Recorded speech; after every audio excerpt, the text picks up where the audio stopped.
Hello friend, welcome back to the channel. स्वागत है channel में आपका एक बार फिर से। तो आज का हमारा जो टॉपिक है वो है सीपीयू। आ जाओ फिर मिलते हैं सीपीयू से। ओके, तो ये आपकी फर्स्ट स्क्रीन है, right? What is a CPU in computer system? Perform basic arithmetic logical and input output operations of computer system. Wow, definition अच्छी है।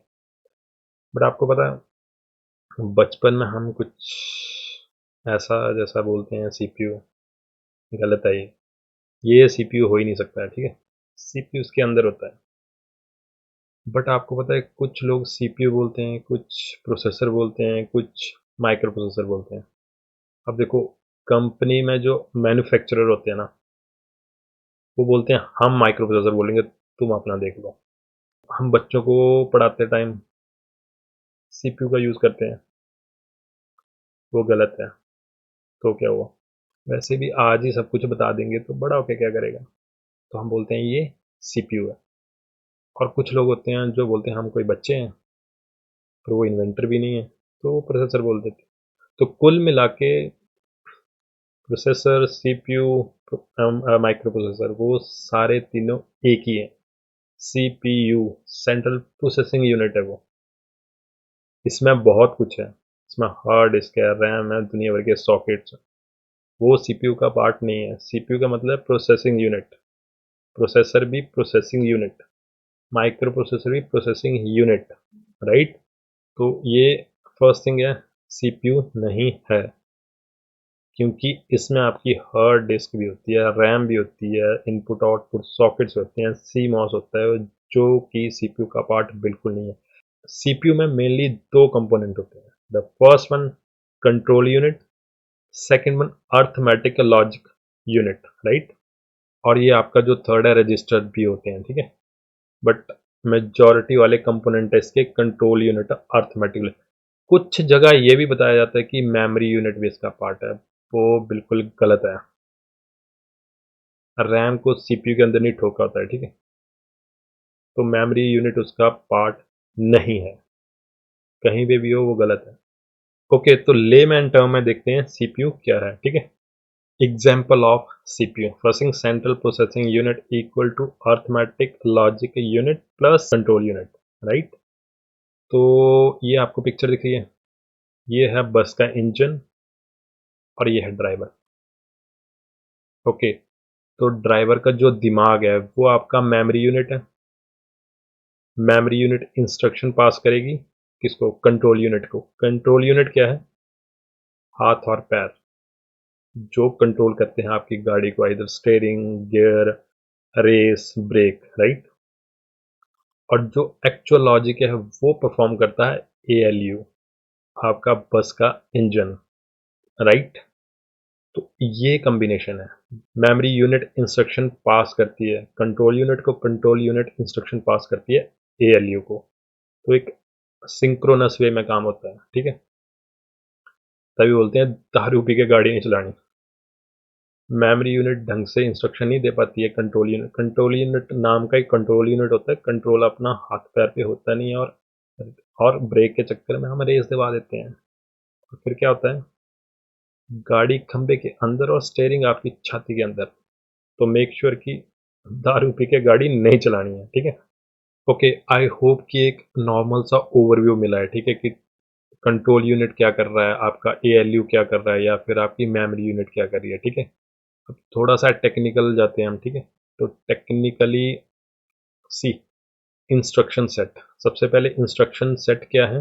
इंस्ट्रक्शन सेट आपके कोड्स हैं जो आपका प्रोसेसर अंडरस्टूड करता है सिर्फ। ये जो प्रोसेसर है उसको इन इंस्ट्रक्शन कोड का पता है। कब आते हैं ये काम?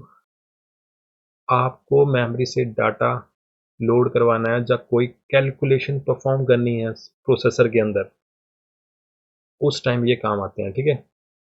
सपोज करो कि रैम मेमोरी यूनिट ये है, ठीक है? तो यहाँ पे इंस्ट्रक्शंस है, ठीक है, राइट? तो यहाँ से आपको डाटा लोड करना है प्रोसेसर में पहले। तो थ्रू इन इंस्ट्रक्शन सेट क्या करोगे? लोड। यहाँ पे लोड करके एक इंस्ट्रक्शन सेट है जो प्रोसेसर को पता है। प्रोसेसर को पता है कि लोड का यूज़ किस लिए कर रहे हैं। लोड का यूज़ कर रहे हैं वो रैम से डाटा उठाने के लिए प्रोसेसर में।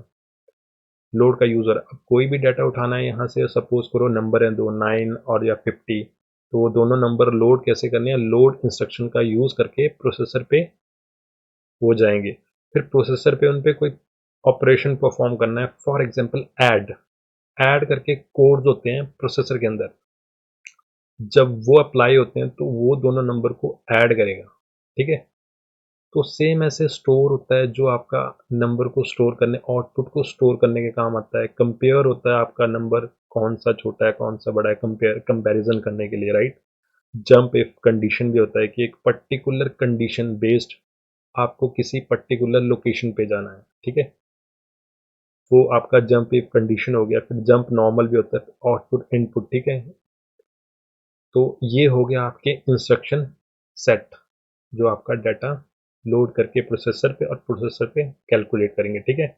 ओके, नेक्स्ट है आपका, आप स्क्रीन चेक करो, यहाँ पे है आपका एक कंट्रोल यूनिट और अर्थमेटिक लॉजिक यूनिट। ये परफॉर्म कैसे करता है, सी, ये इंस्ट्रक्शन सेट लोड करता है कहाँ से, रैम से। कहाँ पर, कंट्रोल यूनिट। कंट्रोल यूनिट बताता है कि इस पे कौन से ऑपरेशन परफॉर्म करनी है। ए और बी इनपुट ये कब हुआ, ये कब आपके प्रोसेसर पे आए, ये एक्चुअली इंस्ट्रक्शन सेट जब आपने लोड किए, लास्ट स्क्रीन में हमने चेक किया ना, यस, उस पार्ट को परफॉर्म करने के बाद ए और बी आपके आगे हैं प्रोसेसर में। प्रोसेसर में आने के बाद कंट्रोल यूनिट बताएगी कि इस पे कौन से ऑपरेशन परफॉर्म करने हैं, ऐड करना है, मल्टीप्लाई करना है, ठीक है, कुछ भी। तो बेस्ड ऑन उसके वो परफॉर्म करेगा आपका प्रोसेसर, राइट, और फिर उसको आउटपुट प्रोवाइड करवाता है। सी, नेक्स्ट इमेज है कंट्रोल आपका, ये जो आउटपुट होते हैं वो रजिस्टर पे आउटपुट होते हैं। ये रजिस्टर भी आपके सीपीयू में होते हैं। रजिस्टर भी काइंड ऑफ मेमोरी है बट बहुत छोटी है, बाइट्स में होती है, राइट। रैम जैसी बड़ी नहीं होती है, तो एक्सेस करने के लिए इसको बहुत लेस टाइम चाहिए होता है। सी, यहाँ पे आउटपुट ये रजिस्टर पे आएगी और रजिस्टर एक कनेक्ट होता है, रजिस्टर की वायर्स कनेक्ट होती हैं आपकी बस सिस्टम के साथ। तो बस सिस्टम आपके अदर रजिस्टर से कनेक्ट होता है, ठीक है। तो आप डाटा एक रजिस्टर से दूसरे रजिस्टर में ट्रांसफर कर सकते हो, ठीक है, तो बेस्ड ऑन यूजिंग बस system. Okay, so next screen है आपकी CPU cache. So what is a CPU cache actually? It used to temporarily hold instruction data that a CPU is likely to reuse, right? The CPU control unit automatically check cache for instruction before requesting data from them. तो क्या बोल रहा है ये सी, ये आपका processor है, right. ये आपका प्रोसेसर है जो एक्चुअली कनेक्ट रहता है वायर से, ठीक है। तो थ्रू ये आपका रैम है और ये देख रहे हो आप साथ में, ये आपका सीपीयू कैशे है। ये बाद में पिक्चर में आया, ये पहले नहीं होता था, ठीक है। बाद में क्यों आया ये एक्चुअली, सो एक्चुअली हो क्या रहा था इससे पहले कि सीपीयू रिक्वेस्ट करता था डाटा रैम से, ठीक है। तो उसको बार बार डाटा लाने के लिए रैम पे जाना पड़ रहा है, ठीक है। कोई डाटा लाया एक्सेस करने के लिए, उसको एक्सेस किया, फिर से वापस रैम पे, फॉर एग्जांपल कुछ डाटा लाया, वापस सीपीयू पे गया, अगेन वो जा रहा है और एक स्पेसिफिक डाटा है, सपोज करो वो बोल रहा है क्या हाल चाल है करके डाटा है, क्या हाल चाल है, उसको एक्सेस कर रहा है, फिर वापस आ रहा है, फिर वापस जा रहा है, फिर कुछ और डाटा एक्सेस कर रहा है, फिर वापस, फिर अगेन वापस जा रहा है क्या हाल चाल है, फिर वापस जाके कुछ और एक्सेस कर रहा है, फिर वापस, फिर ऐसे करके अगेन क्या हाल चाल है। तो सीपीयू कैशे के लिए एल्गोरिदम यूज हुआ है। अब उस एल्गोरिदम ने टेस्ट कर लिया कि मोस्ट फ्रिक्वेंट यूज, कि क्या हाल है करके कुछ डाटा है जो बार बार यूज कर रहा है सीपीयू, तो उसने वो फिगर आउट कर लिया, ठीक है। अब उसने क्या किया, वो डाटा उसने इसमें स्टोर कर दिया। कैशे बहुत ही स्मॉल साइज का होता है, ठीक है, रैम बहुत बड़ा होता है, ये एमबी में होता है, ये जीबी में होता है, ठीक है। एमबी भी मतलब 2-4 MB का, ठीक है।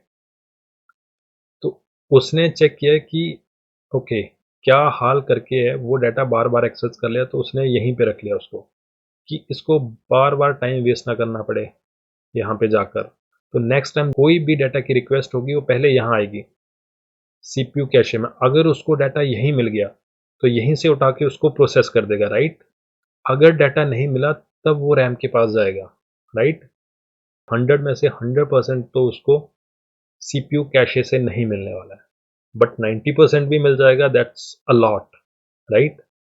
10% डाटा के लिए ही उसको रैम के पास जाना पड़ रहा है, 90% डाटा उसके पास ऑलरेडी पड़ा हुआ और एकदम स्पीड, क्योंकि सीपीयू बहुत फास्ट होता है रैम से, रैम बहुत फास्ट होती है हार्ड डिस्क से, ठीक है। रैम बहुत फास्ट है हार्ड डिस्क से, बट सीपीयू बहुत फास्ट है रैम से।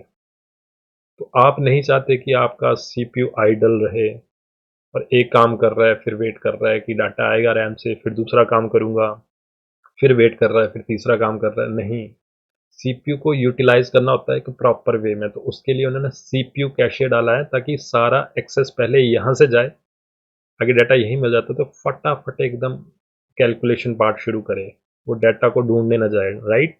सो ओके, आई होप कि आपको अंडरस्टूड हुआ है कि व्हाट इज सीपीयू और टेम्परली उसके पार्ट्स क्या हैं। सी, अगर आप यहाँ पे जाओगे ना, तो बेसिकली क्या हो रहा है पता है, सीपीयू के अंदर आप देखोगे ना, सीपीयू के अंदर सीपीयू के अंदर मिलियंस बिलियंस ऑफ ट्रांजिस्टर होते हैं। मैंने अपने एक उसमें टॉपिक में बताया है जनरेशन ऑफ कंप्यूटर में, राइट। तो सीपीयू के अंदर मिलियन और बिलियंस ऑफ ट्रांजिस्टर होते हैं। बेस्ड ऑन वो ट्रांजिस्टर आपके सर्किट बनाते हैं, आपके लॉजिक गेट बनाते हैं, और वो लॉजिक गेट परफॉर्म करते हैं आपके कैलकुलेशन पार्ट को। इतने अभी दो तीन आप ट्रांजिस्टर उठाओगे तो एक कोई भी गेट बना लोगे, आइदर वो एंड हो गया, और हो गया, या नॉर नॉट करके, बेस्ड ऑन उसके आप कैलकुलेशन परफॉर्म करते हो। तो एट लास्ट ट्रांजिस्टर यूज करते हैं, transistor he behind the picture काम हो रहे हैं और वही सारा काम सॉल्व करते हैं, ठीक है। ओके फ्रेंड, आई होप कि आपको वीडियो पसंद आया, ठीक है। पसंद आया तो आपको पता है कि क्या करना, ठीक है। Okay, thanks for watching the video, मिलते हैं अगले वीडियो में।